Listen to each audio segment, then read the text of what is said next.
Bienvenue sur Contes africains, légendes, mythes et épopées, la chaîne qui vous transporte dans les histoires profondes de l'Afrique, à travers ses héros, ses vaillants guerriers, ayant marqué son histoire. Découvrez aujourd'hui l'histoire palpitante de Shaka Zulu, l'empereur de la guerre. Restez jusqu'à la fin de cette vidéo pour ne rien manquer de cette histoire glaçante. Alors, likez, partagez, activez la cloche de notification pour ne pas manquer nos prochaines publications. Et surtout, abonnez-vous pour nous aider à faire grandir cette chaîne. C'est parti. Au début du XIXe siècle, l'Afrique australe est un vaste territoire, marqué par une fragmentation politique et sociale profonde. Les migrations des groupes bantous, amorcées entre le 8e et le 16e siècle, ont conduit à l'émergence de multiples clans et royaumes rivaux, tels que les Ndwandwe, les Mtetwa et les Zulus, tous issus des communautés Nguni. Ces entités, structurées autour de systèmes claniques et de chefferies locales, s'affrontent pour le contrôle des terres fertiles et des ressources. La région, autrefois relativement isolée, subit désormais des pressions externes croissantes, la traite des esclaves, les incursions européennes, notamment portugaises et britanniques, sur les côtes, et l'expansion des empires coloniaux redéfinissent les enjeux géopolitiques. Dans ce contexte instable, les royaumes locaux s'adaptent ou s'effondrent, créant un vide de pouvoir exploité par les plus ambitieux. Parmi ces acteurs, le clan Zoulou, alors modeste et marginalisé, se distingue par son histoire mouvementée. Issu d'une union contestée et élevé dans l'exil, Shaka, né en 1787, incarne la fragilité de son peuple face aux agressions répétées des Ndwandwe, une puissance dominante dirigée par le roi Zwide. Cette dynastie, alliée aux Mtetwa, sous la tutelle de Dingiswayo, impose sa suprématie par la force, exacerbant les rivalités dans la région. Les guerres de conquête, les déplacements massifs de population, connus sous le nom de Mfekan, et les alliances fragiles définissent un paysage en mutation constante, où la survie dépend de la capacité à s'unifier ou à dominer. C'est dans ce chaos que Shaka émerge comme une figure charismatique et redoutée. Après avoir combattu sous les ordres de Dingiswayo, il hérite du pouvoir au sein du clan Zoulou vers 1816. Ses réformes militaires radicales, création d'une armée professionnelle, impie, adoption de la sagaï courte, Iklwa et tactique d'encerclement en croissant, bouleversent les codes traditionnels de la guerre. En moins d'une décennie, il transforme un groupe dispersé en un État centralisé, imposant une discipline féroce et une idéologie guerrière. Sa réputation oscille entre génie stratégique et despote sanguinaire. Ses victoires contre les Ndwandwe, 1819, et ses campagnes de terreur renforcent à la fois sa légende et sa cruauté. L'importance de Shaka transcende sa seule époque. Il incarne une tentative réussie de construction identitaire, Zoulou au cœur d'un monde en crise, tout en symbolisant les ambiguïtés du pouvoir. Unificateur visionnaire pour certains, tyran impitoyable pour d'autres. Son règne marque un tournant dans l'histoire de l'Afrique australe, préfigurant les défis à venir face à la colonisation européenne. L'étude de cette période révèle comment les dynamiques internes et externes façonnent les trajectoires des empires, mêlant innovation, violence et résilience, jeunesse et origine. Un héritier marginalisé. Né en 1787 dans les plaines fertiles du KwaZulu-Natal, Shaka Zulu entre dans le monde sous le signe de la disgrâce. Fils illégitime de Senzanga Kona, chef modeste du clan Zoulou, et de Nandi, une femme issue du clan Langeni exilé après un conflit tribal. Sa naissance est entachée de scandales. Selon les traditions orales zoulous, Senzanga Kona aurait nié paternité, accusant Nandi d'avoir dissimulé ses règles en prétendant être enceinte d'un autre homme. Cette stigmatisation initiale précipite la famille dans l'exil, contrainte de fuir les moqueries et les persécutions des clans voisins. Pendant près de 2 décennies, Shaka grandit dans l'ombre de cette marginalisation, errant d'un kraal à l'autre, subissant les humiliations collectives et le déni de statut social. Ces années marquent profondément son caractère, forgeant un tempérament mêlant méfiance, ambition dévorante et une volonté de revanche contre un destin qu'il perçoit comme injuste. L'environnement immédiat de Shaka est celui d'un pays en proie à la fragmentation. Au début du XIXe siècle, les groupes Nguni, dont les Zoulous font partie, sont dispersés en dizaines de clans rivaux, engagés dans des luttes incessantes pour les terres et les ressources. Les guerres intertribales, exacerbées par des crises climatiques et des pressions externes, traite des esclaves, expansion européenne, génèrent un climat de terreur et de mobilité constante, connu sous le nom de Mfekane, l'écrasement.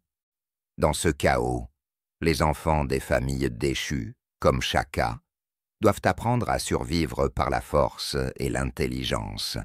Très jeune, il développe une endurance physique exceptionnelle, une capacité à endurer la souffrance et un instinct de combativité aiguisé par les confrontations quotidiennes.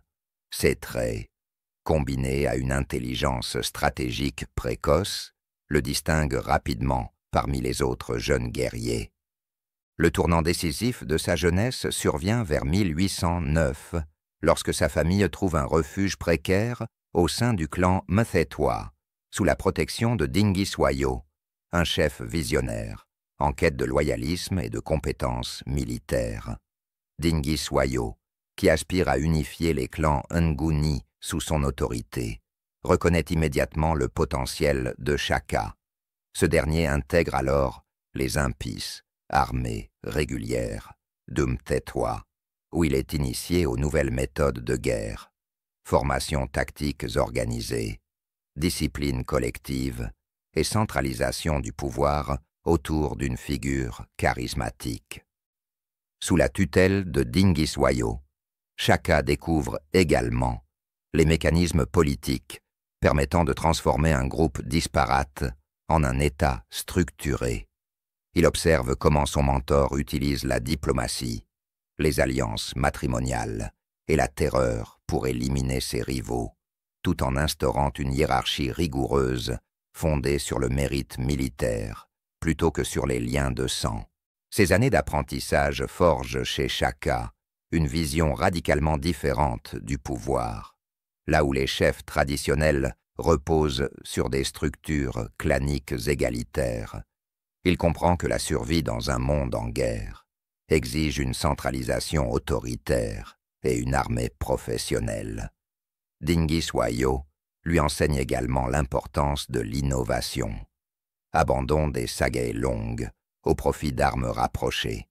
Adoption de la formation en croissant, encerclement de l'ennemi, et utilisation de la marche rapide pour surprendre les adversaires. Ces tactiques, alliées à une discipline féroce, deviennent les fondations de l'armée zoulou future. Pourtant, le mentorat de Dingiswayo ne suffit pas à expliquer l'ascension fulgurante de Shaka. Derrière sa rigueur militaire se cache un homme hanté par les humiliations de son enfance. Lorsqu'il prononce plus tard, à ses guerriers, « L'homme faible pleure, mais le lion rugit et se venge », il résume son parcours de banni à conquérant. Sa détermination à effacer les stigmates du passé le pousse à repousser les limites de la cruauté et de l'ambition. À l'inverse de Dingiswayo, dont l'autorité reste relativement modérée, Shaka intègre très tôt l'idée que la terreur est un outil politique aussi efficace que les alliances. En 1816, à la mort de Senzanga Kona, Shaka retourne auprès du clan Zoulou, désormais divisé et menacé par les Ndwandwe, ennemis jurés du Mtetwa. Bien que légitime héritier, il doit affronter non seulement ses demi-frères rivaux, mais aussi l'hostilité de ses propres sujets, qui le perçoivent encore comme un paria. Cette réjection finale scelle sa transformation. Le marginalisé devient le tyran, le rebelle le stratège, et l'orphelin de clan le fondateur d'un empire. Ainsi, les origines de Shaka Zulu ne sont pas seulement celles d'un homme, mais d'une époque. Son enfance en exil incarne les fractures de l'Afrique australe, précoloniale, tandis que son éducation militaire sous Denghis Wayo reflète les tentatives d'adaptation face à un monde en mutation. À la croisée des traditions guerrières locales et des ambitions centralisatrices, Shaka incarne dès ses débuts le paradoxe d'un leader capable de transcender les contraintes de son époque tout en les exacerbant. Ascension au pouvoir, la conquête du trône, 1816 à 1818. En 1816, la mort de Senzanga Kona, chef du clan Zoulou, marque un tournant décisif dans la vie de Shaka. À son retour au Kraal natal, ce dernier se retrouve confronté à une réalité complexe. Bien que légitime héritier par la lignée paternelle, il est méprisé par les siens, qui le considèrent encore comme un banni marqué par l'illégitimité de sa naissance. Ses demi-frères, notamment Sigujana, tentent de s'emparer du pouvoir, arguant que Shaka, trop longtemps absent, ne peut incarner l'autorité traditionnelle.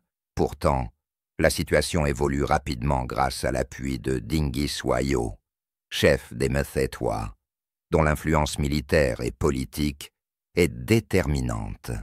Ce dernier, voyant en Shaka un allié loyal et ambitieux, lui fournit des troupes pour éliminer Sigujana lors d'un conflit bref mais sanglant. En 1816, Shaka est officiellement proclamé chef des Zoulous, scellant son retour triomphal face aux clans rivaux. Cette ascension rapide s'inscrit dans un contexte régional marqué par la montée en puissance des royaumes centralisés. Depuis une dizaine d'années, Dinghis Wayo tente d'unifier les clans Nguni sous une autorité forte, opposant son empire naissant au royaume Ndwandwe dirigé par Zwaid, un souverain aussi redouté qu'impitoyable. Les tensions entre ces deux figures éclatent en 1817, lorsque Zwaid assassine Dinghis Wayo, capturant son rival lors d'un piège diplomatique et le livrant à la torture avant son exécution. Cette mort brutale plonge les Mtetwa dans le chaos, mais elle offre à Shaka une opportunité inédite, en héritant non seulement du trône zoulou, mais aussi de l'alliance stratégique avec les Mtetwa. Il peut désormais mobiliser une armée plus vaste et expérimenter les tactiques militaires apprises auprès de son mentor. Dès lors, Shaka transforme radicalement l'organisation de ses troupes. Il abandonne les méthodes traditionnelles de guerre clanique, où les combats ressemblent à des escarmouches sporadiques, pour instaurer une armée professionnelle et disciplinée. Ces guerriers, regroupés en Amabuto, unité basée sur l'âge, sont soumis à un entraînement intensif, combinant endurance physique, obéissance aveugle et coordination tactique. L'innovation majeure réside dans la création de la sagae courte, Iklwa, remplaçant les sagae longues, utilisées précédemment. Conçue pour le combat rapproché, cette arme permet aux Zoulous de transpercer les boucliers ennemis et de neutraliser leurs adversaires avec une efficacité sans précédent. Parallèlement, Shaka perfectionne la formation militaire, dite en croissant, Mpondo Zankomo, inspirée des enseignements de Dinghis Wayo, mais adaptée à ses besoins. Les guerriers sont divisés en 3 groupes, les Korn, Isinyanga, encercle l'ennemi par les flancs, les poitrines, ubodi, engagent le combat frontal, tandis que les taureaux, amafakati, réservent leurs forces pour le coup de grâce. Cette tactique, couplée à des marches forcées et à une discipline de fer, permet aux Zoulous de surprendre et d'écraser leurs rivaux, souvent désorganisés par la rapidité et la violence de l'attaque. Profitant de ces réformes, Shaka lance une campagne de vengeance contre Zouaïd, dont l'assassinat de Dinguis Wayo constitue un prétexte idéal pour unifier les clans sous sa bannière. Les affrontements culminent en 1819 lors de la bataille de Gekokli Hill, où les Zoulous, malgré un désavantage numérique, infligent une défaite cuisante aux Ndwandwe grâce à leur supériorité tactique. Les pertes zoulous restent modérées, environ 2000 tués, tandis que les Ndwandwe subissent des pertes massives, estimées à 10 000 hommes. Ce succès marque le début de la décomposition du royaume Ndwandwe, contraint à la fuite et à l'exode, renforçant la réputation de Shaka comme un stratège inégalé. Au-delà des victoires militaires, cette période voit Shaka consolider son pouvoir politique. Il impose une centralisation autoritaire, éliminant les chefs locaux réticents à sa domination et remplaçant les structures claniques par une administration hiérarchisée dirigée par des loyalistes. Les kraals deviennent des centres administratifs et militaires, où les guerriers sont logés, entraînés et mobilisés en permanence. Cette transformation bouleverse les fondations mêmes de la société zoulou, substituant la loyauté envers le chef à celle envers les familles ou les clans. En 2 ans, Shaka passe d'un chef contesté à un souverain incontesté, capable de mobiliser des dizaines de milliers de guerriers et d'étendre son influence bien au-delà des frontières zoulous. Son règne, encore fragile en 1816, s'affirme dès 1818 comme un modèle de centralisation, de militarisation et d'expansion impériale. L'assassinat de Dinguis Wayo, loin d'être un obstacle, devient le catalyseur de son destin, illustrant comment la vengeance et l'ambition peuvent redéfinir le cours de l'histoire. Révolution militaire et expansion impériale, 1818 à 1828. L'ascension de Shaka Zulu au pouvoir marque un tournant décisif dans l'histoire de l'Afrique australe.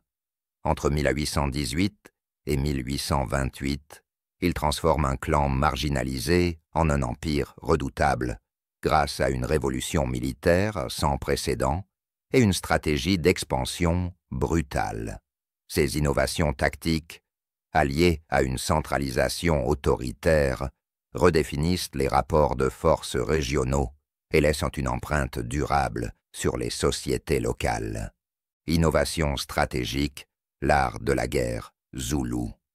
Shaka réorganise l'armée zoulou en unités appelées impis, composées de guerriers regroupés par âge et soumis à une discipline rigoureuse.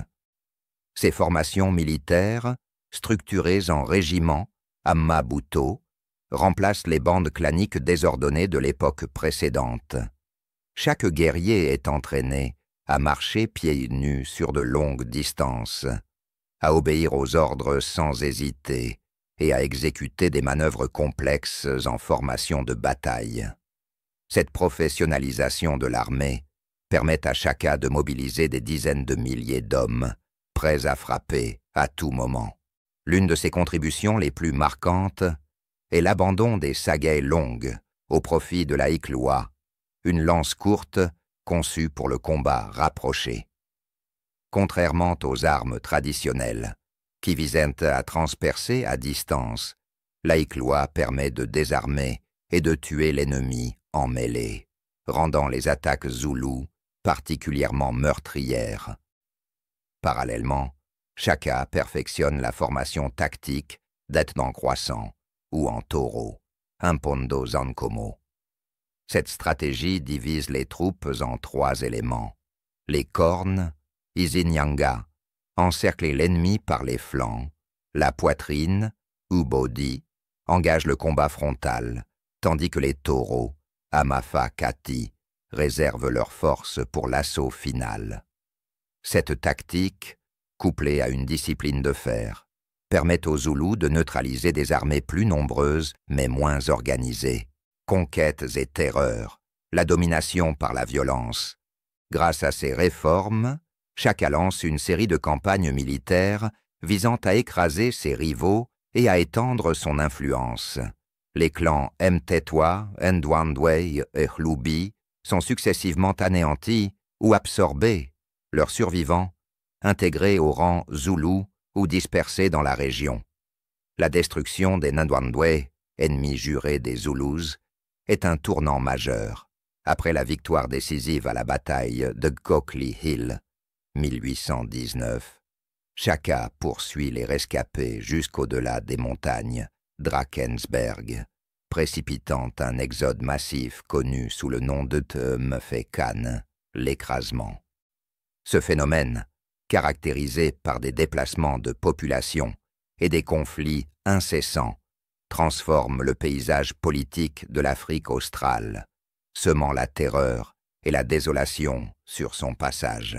La politique de Shaka repose sur une logique de terreur systématique. Les villages rebelles sont rasés, leurs habitants massacrés ou réduits en esclavage. Les chefs locaux refusant de lui prêter allégeance sont exécutés, leurs têtes exposées comme avertissement. Cette cruauté calculée vise à imposer une obéissance absolue et à dissuader toute tentative de résistance.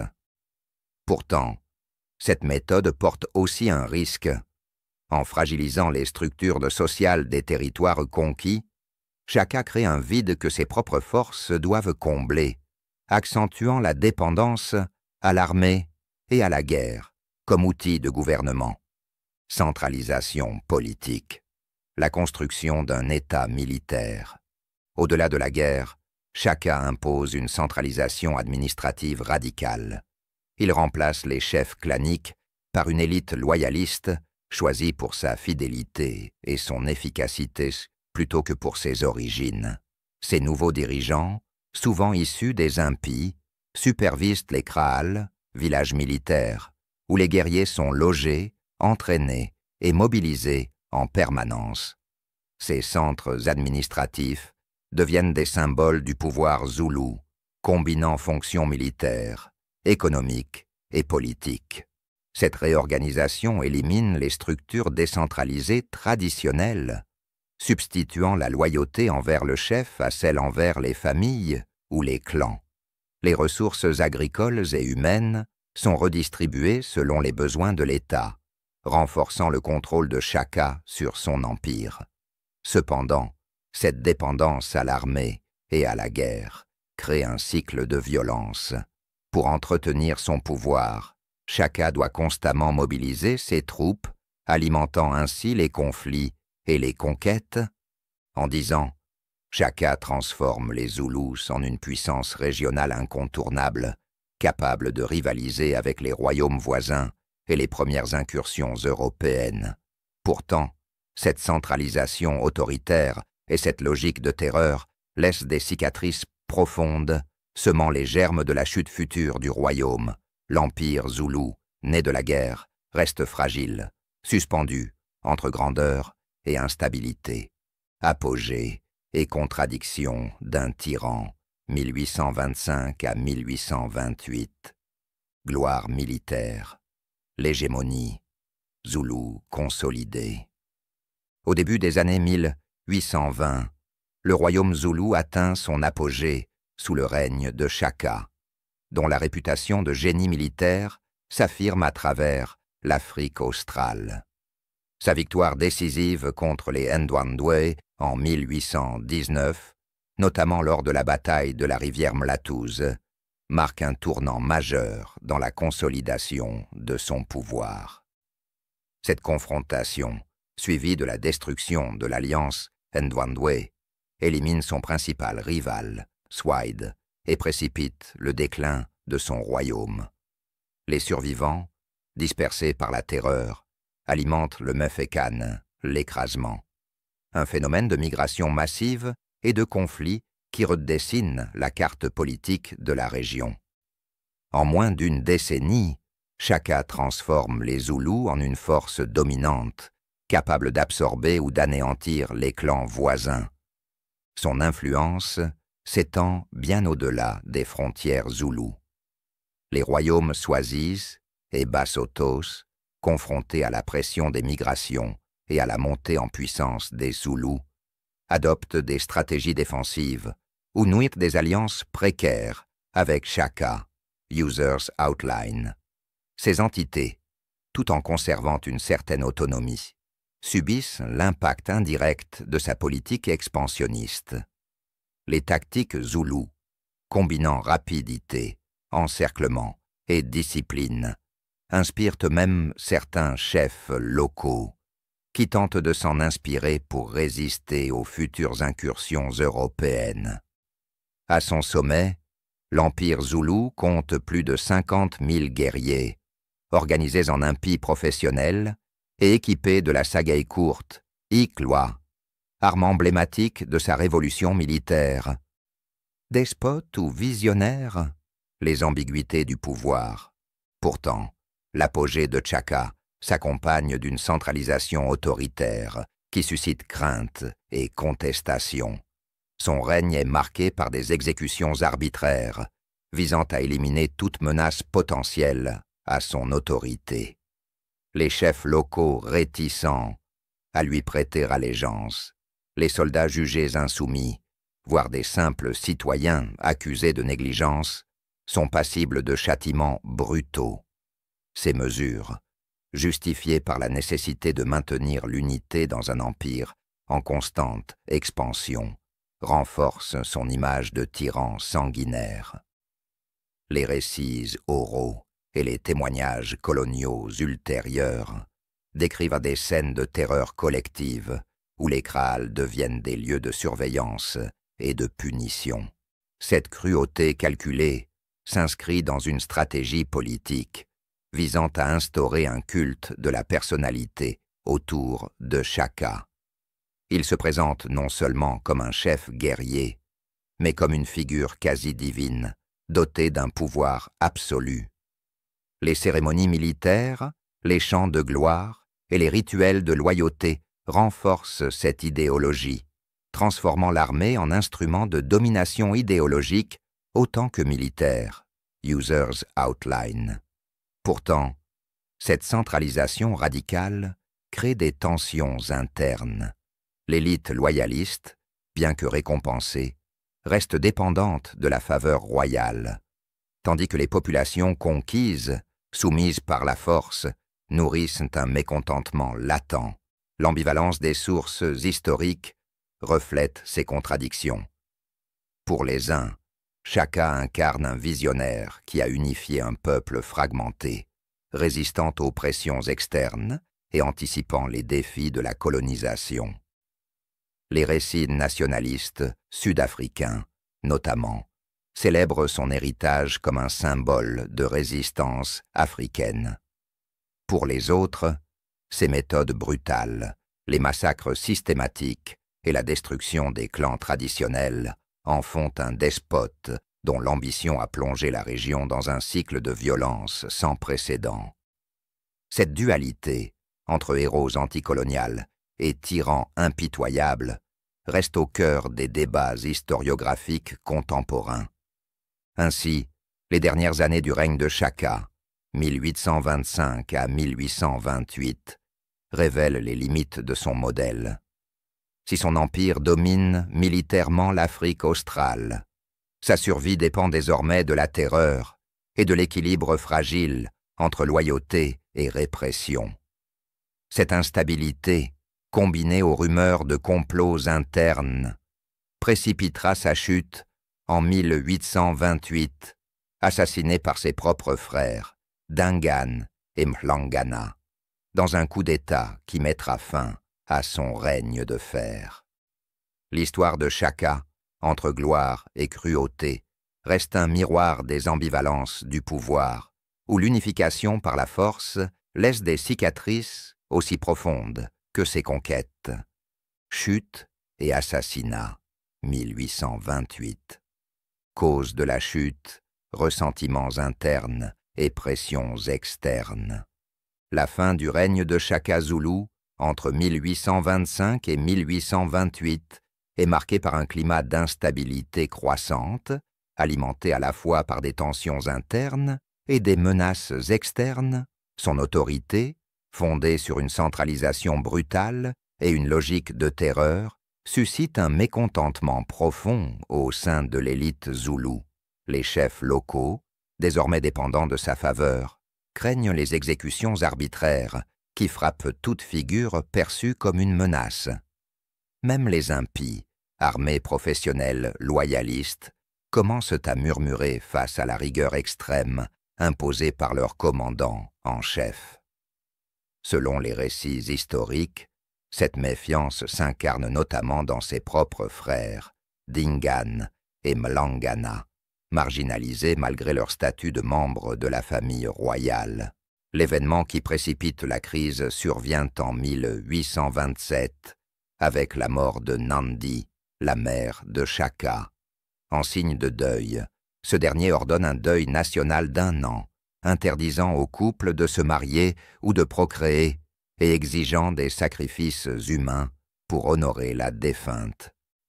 Cette décision, vécue comme une humiliation collective, renforce le ressentiment populaire et militaire. Les villages sont contraints de participer à des rituels sanglants, tandis que les guerriers, privés de récompenses traditionnelles, comme les terres ou les captifs, s'éloignent progressivement de leur souverain. Parallèlement, les pressions externes s'intensifient. Bien que l'empire zoulou reste dominant dans la région, l'émergence de la colonisation britannique au Natal et en Kaffraria redéfinit les enjeux géopolitiques. Les premiers contacts avec les missionnaires et les trafiquants d'armes européens introduisent des dynamiques nouvelles, où la diplomatie remplace parfois la guerre. Shaka, cependant, reste focalisé sur la consolidation interne, ignorant les signes d'une menace externe qui pourrait exploiter ses faiblesses. Assassinat et prise de pouvoir de Dingaan. La conspiration contre Shaka atteint son paroxysme en septembre 1828. Profitant d'une réunion stratégique dans le kraal principal de Kwadukusa, Dingaan et Mlangana, aidés par des officiers corrompus, assassinent leurs frères pendant la nuit. Le récit de cette scène, rapporté par les traditions orales, décrit Shaka surpris par ses assassins, alors qu'il s'apprête à punir des chefs accusés de trahison. Les coups de Hikloa, sagaie courte, portés par ses propres frères, symbolisent l'effondrement d'un régime fondé sur l'autorité absolue. Dès le lendemain, Dingaan proclame sa propre ascension au pouvoir, éliminant les loyalistes de Shaka lors d'un massacre ordonné pour effacer toute opposition. Les survivants, dont des membres de la famille royale, sont exilés ou intégrés à la nouvelle administration. Cette transition brutale marque la fin de l'expansion impériale zoulou et le début d'une période de réorganisation sous une autorité moins centralisée. La chute de Shaka révèle les limites de son modèle. Son empire, né de la guerre et de la terreur, repose sur un équilibre fragile entre loyauté militaire et répression systématique. Lorsque cet équilibre vacille, le système s'effondre, laissant place à un pouvoir plus modéré, mais moins stable. Dingaan, bien que capable de maintenir une certaine cohésion, abandonne les ambitions expansionnistes de son prédécesseur, se concentrant sur la survie face aux nouveaux défis européens. Conséquences et héritage. L'assassinat de Shaka ne met pas fin à l'influence zoulou, mais il marque un tournant dans l'histoire de l'Afrique australe.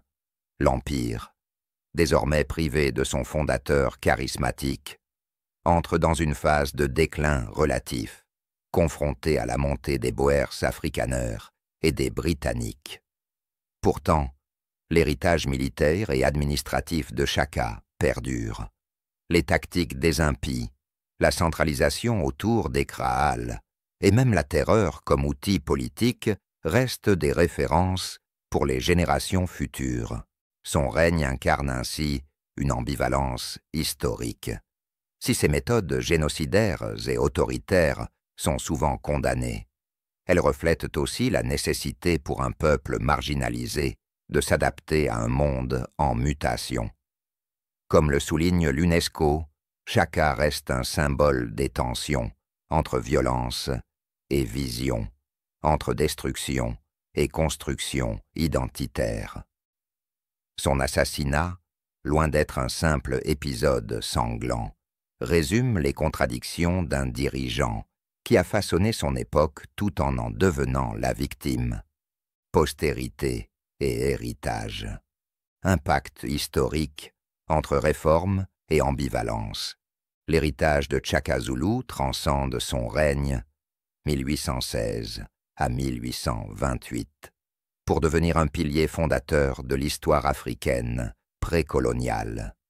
Ses réformes militaires, création de l'IMPI, armée professionnelle, adoption de la hic-loi, saga et courte, et tactique d'encerclement, ont redéfini les modes de guerre dans l'Afrique australe, influençant des générations de chefs locaux confrontés à la montée des empires coloniaux.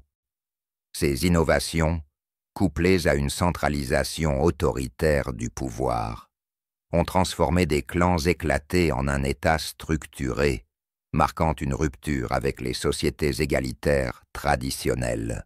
Pourtant, cette modernisation s'est accompagnée d'une violence systématique, symbolisée par le Mofekan, l'écrasement, un phénomène de migration massive et de destruction qui a bouleversé la région. Si certains historiens voient dans cette stratégie un moyen de résistance face aux pressions coloniales naissantes, comme les incursions britanniques au Natal, d'autres soulignent sa cruauté excessive, où les massacres et les déportations servaient surtout à asseoir une autorité personnelle.